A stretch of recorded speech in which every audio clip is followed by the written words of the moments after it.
इसमें मेरे लिए क्या है। हम में से बहुत सारे लोग अपना टाइम रिग्रेट फिल्ड पास्ट में फंसकर या अनकंट्रोलेबल फ्यूचर के बारे में चिंता करके स्पेंड करते हैं। फिर भी हम इस होप को अपने अंदर रखते हैं कि हम किसी तरह से अपनी लाइफ को इंप्रूव कर सकते हैं, ज्यादा खुश हो सकते हैं, ज्यादा नॉलेज अचीव कर सकते हैं।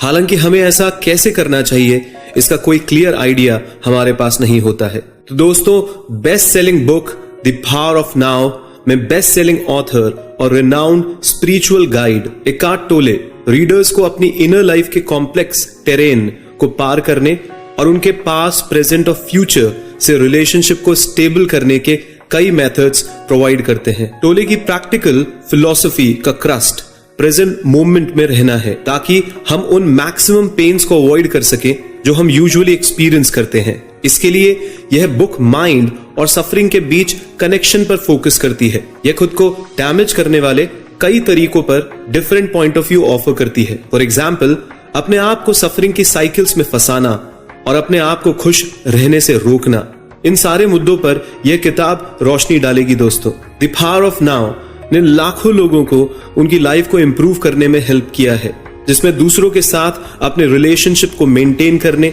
और मोस्ट इंपॉर्टेंटली सेल्फ एस्टीम को बढ़ाने और पूरी तरह से अपनी लाइफ के साथ एंगेज रहना भी सिखाया गया है। प्रेजेंट पर फोकस करके और पास्ट या फ्यूचर को इग्नोर करके आप अपनी लाइफ को ग्रेटली इंप्रूव कर सकते हैं। दोस्तों, हम में से कई लोग इनर पीस की सर्च कर रहे हैं और हमारी लाइफ को इंप्रूव करना चाहते हैं। अगर एक वर्ड में समझाया जाए तो हम एनलाइटनमेंट को ढूंढ रहे हैं, फिर भी हम नहीं जानते कि हमें कौन से स्टेप उठाने चाहिए। पहला स्टेप आपकी सोच से भी ज्यादा आसान हो सकता है। दोस्तों, हम पास्ट में और फ्यूचर में रहते हैं। एक पल हम रिग्रेटिंग यानी अफसोस कर रहे होते हैं, वहीं अगले पल हम प्लान बना रहे होते हैं या चिंता कर रहे होते हैं। इस बीच हम एक ऐसे मोमेंट को नेग्लेक्ट करते हैं जो हमारे लिए पूरी तरीके से अवेलेबल है। वो है प्रेजेंट मोमेंट, यानी अभी इसी वक्त। केवल प्रेजेंट इंपॉर्टेंट है, क्योंकि पास्ट या फ्यूचर में कुछ भी नहीं होता है। दोस्तों, चीजें प्रेजेंट मोमेंट की एक कंटिन्यूस स्ट्रीम में होती है। जब भी आपको कुछ फील होता है, प्रेजेंट में उस फीलिंग का एक्सपीरियंस होता है, क्योंकि आपके सेंसेस आपको केवल इसी स्पेसिफिक मोमेंट के बारे में इंफॉर्मेशन दे सकते हैं। इसलिए जब हम कहते हैं कि पास्ट में कुछ हुआ है, यह बिल्कुल सच नहीं है। यह एक्चुअली में एक प्रेजेंट मोमेंट में हुआ है। दोस्तों, जिसे हम पास्ट कहते हैं वह रियलिटी में प्रेजेंट मोमेंट्स का एक कलेक्शन है जो पास्ट में हुआ है। इसी तरीके से फ्यूचर भी उन प्रेजेंट मोमेंट से बना हुआ है जो अभी तक आए नहीं है। जैसे कि इससे पता चलता है फ्यूचर के बारे में चिंता करने या पास्ट में रहने का कोई फायदा नहीं है, लेकिन इन द नाउ में रहने के कई फायदे हैं। अगर आप इसे अचीव कर पाते हैं तो आप कोई बड़ी प्रॉब्लम एक्सपीरियंस नहीं करते हैं। सिर्फ कुछ छोटी प्रॉब्लम्स आती हैं, वो भी आने के साथ ही सॉल्व हो जाती हैं। फॉर एग्जाम्पल, एक साइंटिफिक पेपर लिखने जैसा चैलेंज टास्क अक्सर अचीव करने के लिए बहुत बड़ा और कॉम्प्लिकेटेड लगता है, लेकिन अगर आप बचे हुए काम के बारे में चिंतित हैं या पास्ट में इस पर काम करने की मिस्ड अपॉर्चुनिटीज का अफसोस मना रहे हैं, तो आप कोई प्रोग्रेस नहीं कर पाएंगे। दोस्तों, लेकिन अगर आप डेटा कलेक्ट करके एक स्ट्रक्चर को डेवलप करके फर्स्ट चैप्टर लिखकर एक छोटी प्रॉब्लम के साथ दूसरी प्रॉब्लम सॉल्व करते हैं, तो आप इसे आसानी से पूरा कर पाएंगे। दोस्तों, तो प्रेजेंट में रहने की कोशिश करें, पास्ट से क्लिंज यानी चिपकना बंद करें और फ्यूचर के फियर को रोकें। दोस्तों, और आप देखेंगे कि आपकी लाइफ में ड्रामेटिकली कैसे इंप्रूवमेंट आते हैं। आपके एक पार्ट को सरवाइव करने के लिए पेन की जरूरत होती है और यह आपके एक्सपीरियंस किए गए ज्यादातर पेन को क्रिएट करता है। दोस्तों, मान लें कि आप प्रेजेंट में रहते हैं और पास्ट या फ्यूचर के बारे में परेशान नहीं होते हैं, लेकिन तब क्या होगा जब आप पेन को एक्सपीरियंस करेंगे? यदि प्रेजेंट मोमेंट में आप पेन महसूस कर रहे हैं, तो आप फिजिकल और इमोशनल सफरिंग्स दोनों से कैसे डील कर सकते हैं? आइए इसका सॉल्यूशन सुनते हैं। दोस्तों, पेन उन एक्सटर्नल थिंग्स के लिए एक सेल्फ क्रिएटेड इनर रेजिस्टेंस से ज्यादा कुछ नहीं है जो आप बदल नहीं सकते हैं। जब आप चीजों के साथ अनसैटिस्फाइड होते हैं, फिर भी उन्हें बदलने के लिए पावरफुल फील नहीं करते, तो आपको पेन का एक्सपीरियंस होता है। पेन इमोशनल लेवल पर खुद को एक नेगेटिव फीलिंग के रूप में रिप्रेजेंट करता है, क्योंकि आप पास्ट और फ्यूचर के बारे में बहुत कुछ सोचते हैं दोस्तों, लेकिन केवल प्रेजेंट में ही रह सकते हैं। इस कारण से आप कई ऐसी चीजें बदल नहीं सकते जिनसे आप अनहैप्पी हैं, और यह आपके अंदर चीजों के लिए एक इनर रेजिस्टेंस डेवलप करता है जो आपको एज अ पेन एक्सपीरियंस होता है। सेल्फ क्रिएटेड पेन का एक और एस्पेक्ट पेन बॉडी है, खुद का एक हिस्सा जो आपको पेन फील करने के लिए जरूरी है ताकि वह सरवाइव कर सके। क्योंकि पेन बॉडी आपके पेनफुल एक्सपीरियंस से ही बनी है, इसलिए जब भी आप पेन एक्सपीरियंस करते हैं तब यह बढ़ता है और स्ट्रांग हो जाता है, इसलिए आपको सैड और मिजरेबल बनाने की कोशिश करता है। दोस्तों, ये साइकिल बहुत लंबे टाइम तक जारी रह सकती है, तब तक जब तक फाइनली पेन आपके लिए एक इंपॉर्टेंट हिस्सा ना बन जाए या आप अपने पेन बॉडी से पूरी तरीके से आइडेंटिफाई ना कर लिए जाएं। क्योंकि पेन आपकी लाइफ का एक इंपॉर्टेंट हिस्सा बन चुका होगा जब आप इसे जाने देने से डरेंगे, क्योंकि ऐसा करने से आपकी खुद की आइडेंटिटी रिस्क में आ जाती है दोस्तों, और ऐसा जोखिम हम नहीं उठाना चाहते। फॉर एग्जाम्पल, जब कोई आपको परेशान या फ्रस्ट्रेट करता है और आपको गुस्सा आ रहा है तो आपकी पेन बॉडी कंट्रोल ले लेती है। एंगर आपकी सोचने की एबिलिटी को कवर कर लेता है और रैशनली एक्ट करके यह आपको और ज्यादा पेन की ओर ले जाता है, यहां तक कि हमारे को यह लगने लग जाता है कि पेन एक्सटर्नली आता है। पर दोस्तों, यह फैक्ट है कि ज्यादातर एंगर सेल्फ क्रिएटेड होता है और यह अंदर से आता है। अच्छी खबर यह है कि क्योंकि ये सेल्फ क्रिएटेड है तो आप इसके बारे में कुछ कर सकते हैं। आइए आगे सुनते हैं। ईगो आपके एंजॉयमेंट का एक हिस्सा है जो आपको खुश होने से रोकता है। क्या आपने कभी सोचा है दोस्तों कि कुछ लोग खुद को नुकसान क्यों पहुंचाते हैं? हालांकि कोई भी दुखी नहीं रहना चाहता, फिर क्यों इतने सारे लोग अनहैप्पी हैं?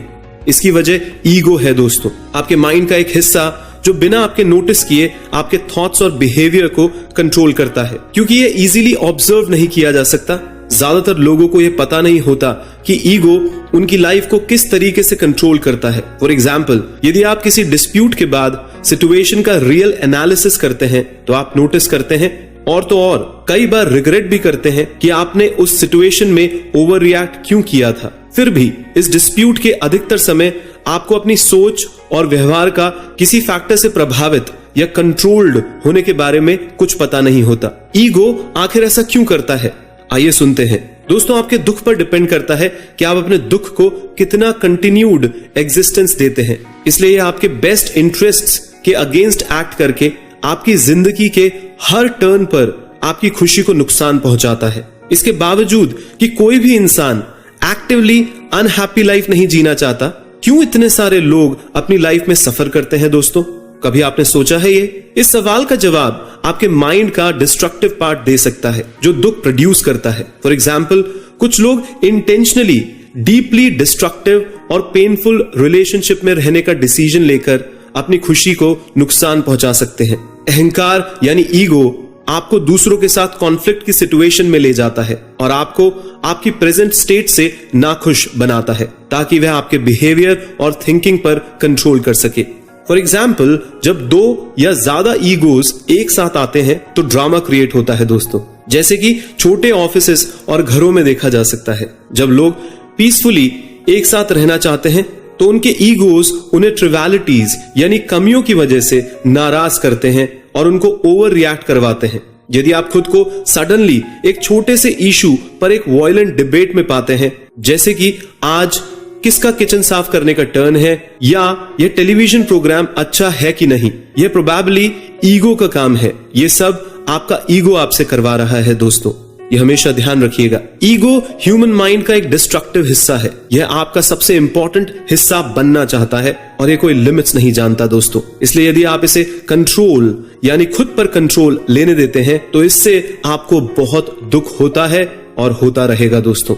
यदि आप एक रिचर और ऑलमोस्ट पेनलेस लाइफ चाहते हैं तो अपने माइंड से अलग होकर अपनी बॉडी पर फोकस करें। दोस्तों, ईगो की फाड़ उन कई कारणों में से एक है जो आपको आपके माइंड से खुद को अलग करने और अपनी बॉडी पर ज्यादा फोकस देने की इंपॉर्टेंस को एस्टैब्लिश करती है। दरअसल ग्रेट टीचर्स ने माइंड के बजाय बॉडी पर फोकस करने के इंपॉर्टेंस के बारे में बात की है। और ऐसा क्यों है? क्योंकि दोस्तों, माइंड ही है जो आपके पेन के लिए सबसे ज्यादा रिस्पॉन्सिबल है। मैं फिर से इसको रिपीट करता हूं दोस्तों, माइंड ही है जो आपके पेन के लिए सबसे ज्यादा रिस्पॉन्सिबल है। माइंड लगातार पास्ट की मेमोरीज या फ्यूचर की प्लानिंग बनाकर आपकी पूरी लाइफ को रिग्रेटफुल मेमोरीज और चिंतित करने वाले फ्यूचर सिनेरियो से भर देता है। ऐसा करके यह आपको प्रेजेंट में रहने से रोकता है दोस्तों। इसका नतीजा यह होता है कि क्योंकि आप अपने पास्ट या फ्यूचर को बदल नहीं सकते हैं, तो आप उन चीजों के बारे में लगातार चिंतित रहते हैं जिन्हें आप पॉसिबली चेंज नहीं कर सकते हैं। और यही मेन फैक्टर है जो पेन को लीड करता है। जाहिर है हमें माइंड की फाड़ को कम करने और उसे कंट्रोल करने के कुछ रास्ते तो सर्च करने ही होंगे, पर हम ऐसा कैसे कर सकते हैं? माइंड से हटकर दोस्तों। हाँ, अपनी बॉडी पर फोकस शिफ्ट करके। आपकी बॉडी जानती है कि आपके लिए क्या बेस्ट है। अपनी बॉडी को सुनकर आप इसकी एक क्लियर इमेज बना सकते हैं कि आपकी लाइफ में क्या इंपॉर्टेंट है। जीसस ने बॉडी की इंपॉर्टेंस के बारे में अक्सर बात की थी और इसे कई प्रोवर्ब्स और एल्गोरीज वे में भी यूज किया है। फॉर एग्जाम्पल, आपकी बॉडी एक टेम्पल है। जीसस के रिसरेक्शन यानी पुनरुत्थान और उनके स्वर्ग में जाने की स्टोरीज हमेशा इस बात पर जोर देती है कि जीसस की बॉडी कब्र से गायब हो गई थी और वह अपनी बॉडी के साथ स्वर्ग चले गए थे, ना कि सिर्फ अपने माइंड या सोल के साथ। माइंड पर कॉन्सेंट्रेट करते हुए और बॉडी को इग्नोर करते हुए कभी किसी ने एनलाइटनमेंट नहीं पाया है दोस्तों। गौतम बुद्ध की बात ले लीजिए।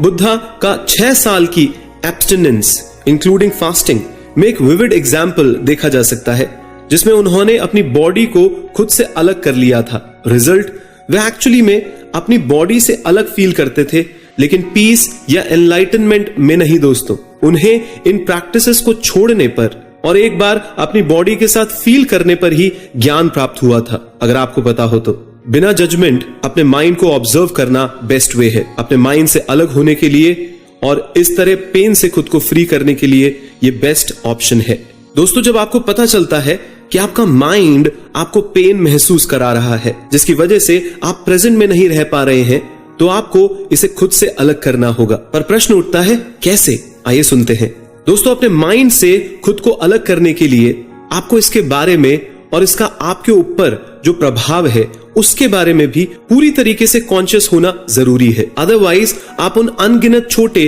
और सटल तरीकों को कभी भी नहीं समझ पाएंगे जो आपकी थिंकिंग और बिहेवियर को इन्फ्लुएंस करते हैं और इसलिए आपकी खुशी को भी प्रभावित करते हैं। फॉर एग्जाम्पल, यदि आप अपने माइंड को ऑब्जर्व करना चाहते हैं तो अपने आप से पूछें कि मेरा नेक्स्ट थॉट क्या होगा। यदि आप इस क्वेश्चन पर फुल फोकस करते हैं तो आप देखेंगे कि नेक्स्ट क्लियर थॉट आने से पहले कुछ समय लगता है दोस्तों। और इस ऑब्जर्वेशन के थ्रू दोस्तों आप अपने थिंकिंग के फ्लो में एक गैप क्रिएट कर सकते हैं, जिससे आपको बेहद फायदा होगा। यदि आप ऐसा अक्सर करते हैं तो आप नोटिस करेंगे कि नॉर्मली माइंड के कंटिन्यूस फ्लो से आप खुद को कितना ऑक्यूपाइड कर लेते हैं और आपको अपने माइंड को इंटरप्ट और सेपरेट करने के लिए प्राइमरी टूल मिल जाता है बार बार ये प्रश्न करते रहना कि भाई मेरा नेक्स्ट थॉट क्या होगा। दोस्तों, आपके लिए सेकंड मेथड अपने माइंड को ऑब्जर्व करना है, वो भी बिना जज किए।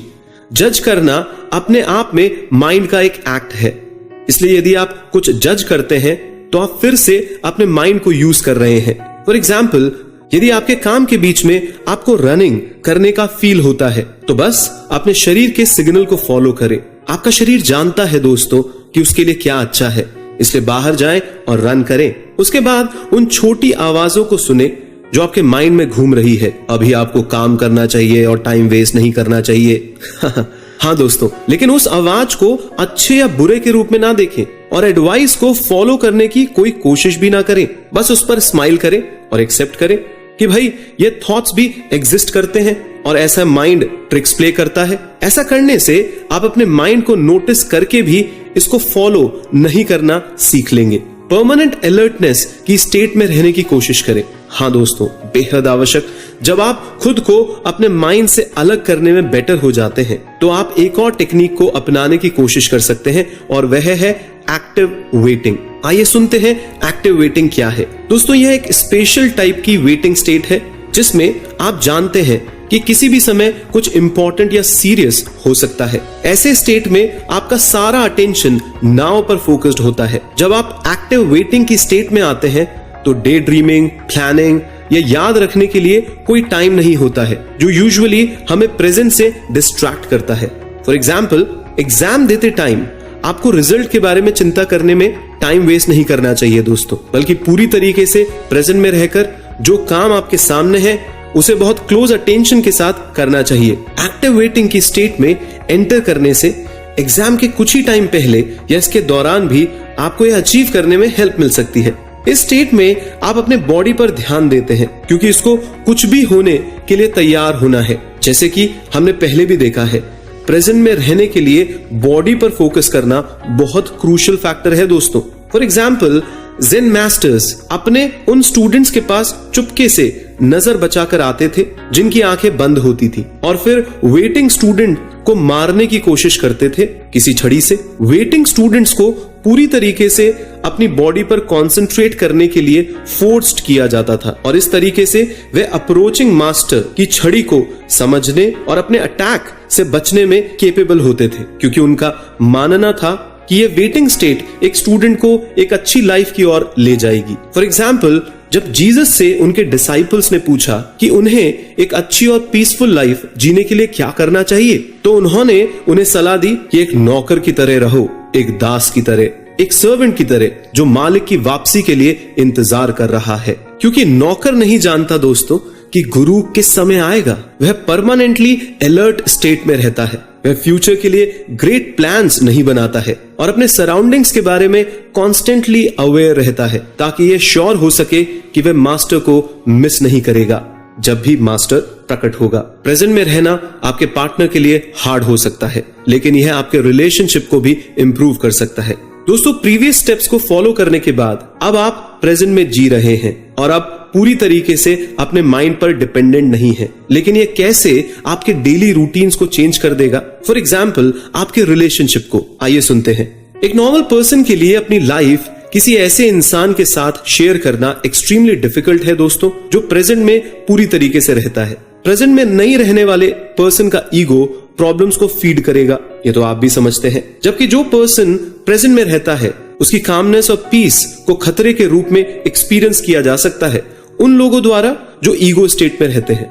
नॉन प्रेजेंट अवस्था में जो लिविंग पर्सन रह रहे हैं उनका ईगो प्रॉब्लम को क्रिएट करता है और सिचुएशन पर रिएक्ट करता है। फॉर एग्जाम्पल, दूसरों की इंसल्ट करके, पीस को डिस्टर्ब करने के लिए एक इशू पर बहस करके या पास्ट इंसिडेंट्स का लगातार रेफर करते हुए उन्हें प्रेजेंट से बाहर निकालने के लिए उकसाना, ये ज्यादातर जो नॉन प्रेजेंट में रहते हैं लोग वो करते रहते हैं। तो इस स्टेट में क्या करना चाहिए? यहाँ एक एनालॉजी के साथ बेस्ट आंसर दिया गया है दोस्तों, आइए सुनते हैं। जैसे कि अंधेरा प्रकाश के पास नहीं रह सकता, वैसे ही ईगो से कंट्रोल्ड एक पर्सन के लिए बहुत लंबे समय तक के लिए एक प्रेजेंट में रहने वाले पर्सन जो अवेयर रहता है और जो बॉडी पे ज्यादा ध्यान देता है, माइंड पे नहीं देता है, के साथ जीना थोड़ा डिफिकल्ट ही हो जाता है। जैसे अंधेरे का रोशनी के साथ जीना तो नामुमकिन सा ही होता है दोस्तों। स्ट्रॉन्ग ऑपोजिट्स क्लोज प्रॉक्सिमिटी में एग्जिस्ट नहीं हो सकते। यदि आप अंधेरे में एक जलती हुई मोमबत्ती रखते हैं तो अंधेरा स्वयं ही गायब हो जाता है। तो अगर आप आग में पानी डालते हैं तो आग तो बुझ ही जाएगी ना दोस्तों। लेकिन आपको यह भी समझना है कि अगर आप इसे सही तरीके से करते हैं तो प्रेजेंट में रहना आपके रिलेशनशिप को भी काफी इंप्रूव कर सकता है। आप अपने पार्टनर को बदलने, क्रिटिसाइज करने या चेंज की कोशिश करने में सफल होंगे और उसे एक इंडिपेंडेंट पर्सन के रूप में देखेंगे दोस्तों। तो यदि आप प्रेजेंट में रहते हैं तो आपके साथ रहना आपके पार्टनर के लिए बहुत डिफिकल्ट तो हो सकता है, पर यह आपके रिलेशनशिप के लिए एक नया टेस्ट भी बन सकता है दोस्तों। हालांकि लॉन्ग रन में यह आपके पार्टनर और आपके रिलेशनशिप के लिए पॉजिटिव चेंज की एक ग्रेट अपॉर्चुनिटी ऑफर भी कर सकता है, क्योंकि आप भी तो अपने पार्टनर को बदल सकते हैं और जो पार्टनर प्रेजेंट में नहीं रह रहा है उसको प्रेजेंट में रहने के लिए इंस्पायर कर सकते हैं अपने बदले हुए पॉजिटिव बिहेवियर के थ्रू। सभी पेन अवॉइडेबल नहीं है। प्रेजेंट में सरेंडर करने का मतलब यह नहीं है कि सैड या हर्टफुल फीलिंग को इग्नोर किया जाए। दोस्तों, बेहद इंपॉर्टेंट पॉइंट समझा रहा हूं, ध्यान से सुनिएगा। भले ही यदि आप प्रेजेंट में पूरी तरीके से रहते हैं, सैडनेस और पेन की कुछ फीलिंग्स अनअवॉइडेबल है दोस्तों, लेकिन आपको उनके साथ क्या करना चाहिए? क्या बस उन्हें सरप्रेस कर देना चाहिए या प्रिटेंड करते रहना चाहिए कि सब कुछ ठीक चल रहा है, सब कुछ ठीक चल रहा है, जैसे हम बोलते हैं all is well, all is well, all is well. दोस्तों, ये एक बहुत अच्छा आइडिया नहीं है। आइए इसके सॉल्यूशन को डिटेल में समझते हैं। हालांकि दोस्तों, यह सच है कि बहुत सारे पेन सेल्फ क्रिएटेड होते हैं, पर इसका मतलब यह नहीं है कि हमने ही इसे बनाया है। अनअवॉइडेबल पेन का एक अच्छा एग्जाम्पल है वो लोग जो अपने डिस्ट्रक्टिव माइंड से हमें परेशान करते हैं। इसका एक और एग्जाम्पल हम किसी लव्ड वन की डेथ से ले सकते हैं, क्योंकि आप ज्ञान या एनलाइटनमेंट को अपने सभी नोन लोगों को नहीं दे सकते हैं, तो वो लोग अपने डिस्ट्रक्टिव माइंड से आपको परेशान करते रहेंगे, और ऐसे ही आप सर्टेनली डेथ को भी नहीं रोक सकते। तो इस तरीके के पेन क्लियरली अनअवॉइडेबल पेन कहलाते हैं दोस्तों। तो हम क्या कर सकते हैं इन सिचुएशन में, आइए सुनते हैं। दोस्तों, जब आप कुछ दर्दनाक एक्सपीरियंस करते हैं और वो आपके रियल पेन का कारण बनता है, तो आप उसे वो जैसा है उसे वैसे स्वीकार करिए, यानी कि एक्सेप्ट करिए। फॉर एग्जाम्पल, यदि आपके किसी क्लोज पर्सन की डेथ हो जाती है तो आप सर्टेनली उदास फील करेंगे, लेकिन अगर आप इसे किसी ऐसे चीज के रूप में एक्सेप्ट करते हैं जिसे बदला नहीं जा सकता, तो आप नीडलेस सफरिंग से बच पाएंगे। सैड रहना एक नेचुरल फीलिंग है दोस्तों, आपको इसके लिए गिल्ट या अशेम्ड होने की जरूरत नहीं है। चीजें जैसी हैं वैसी हैं। इसका मतलब यह एक्सेप्ट करना है कि आप कॉन्स्टेंटली यह सोचकर अपना टाइम वेस्ट नहीं करते कि चीजें या सिचुएशंस डिफरेंट होती। ध्यान रखिएगा, मैं वापस दोहराऊंगा। इसका मतलब यह एक्सेप्ट करना है कि आप कॉन्स्टेंटली यह सोचकर अपना टाइम वेस्ट नहीं करते कि चीजें या सिचुएशन डिफरेंट होती, काश वो ऐसा नहीं होता, काश उसकी डेथ नहीं होती। ऐसा सोच सोचकर आप अपना टाइम वेस्ट नहीं करते हैं। तो दोस्तों, प्रेजेंट में होने से आप अपनी लाइफ में अधिकतर पेन से बच सकते हैं, लेकिन सारे पेन से नहीं। इनके अलावा प्रेजेंट में रहने का मतलब पेन को इग्नोर करना या सप्रेस करना नहीं है। इसके बजाय यह आपको लाइफ के ऐसे डिफिकल्ट और पेनफुल फैक्ट्स को एक्सेप्ट करने के लिए इनर स्ट्रेंथ प्रोवाइड करता है। प्रेजेंट को सरेंडर करने का मतलब यह नहीं है कि आप एक पैसिव लाइफ जीना चालू कर दें।